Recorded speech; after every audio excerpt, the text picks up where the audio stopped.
bal waxa ku leeyahay daawada haddii aan daalo hore u iman ama xiisaynayso inaad timaado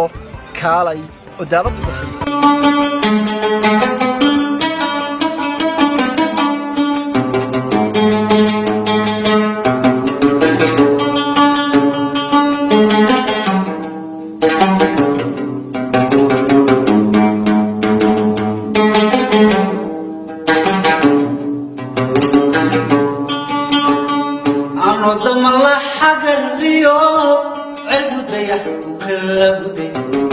أنا دم الله حجر ريو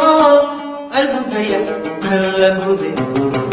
دوني تنربا وأريد الله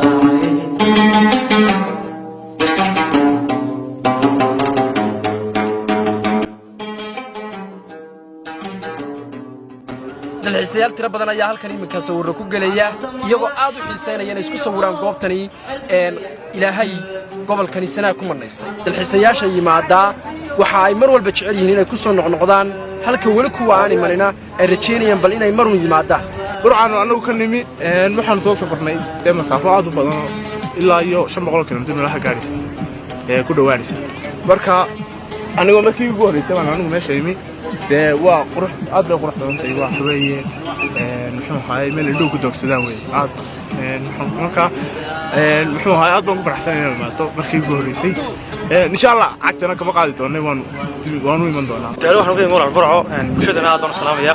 meeshu sidii maxaa la oran jiray marka hore qofku wuxuu ka haystaa expectations buu ka haystaa waxa weeye qof wax buu iska sii sooreystay imaginationkiisa iska maxaa la jiray iska programsan wixii aan u nimi wax ka sii fiican baan la kulannay meeshu waxaan joognaa wadaalo waxa weeye wadlaha geemka halkani waa caalam kale waa caalam dunidu meelaha uu ku yaryiinba maxaa la oran jiray meelaha sidani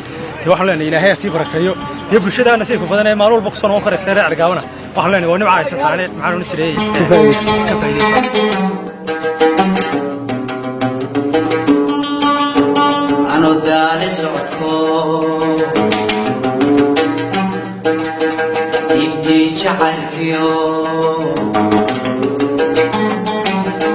دي حالة عمران دويد عنك سوقني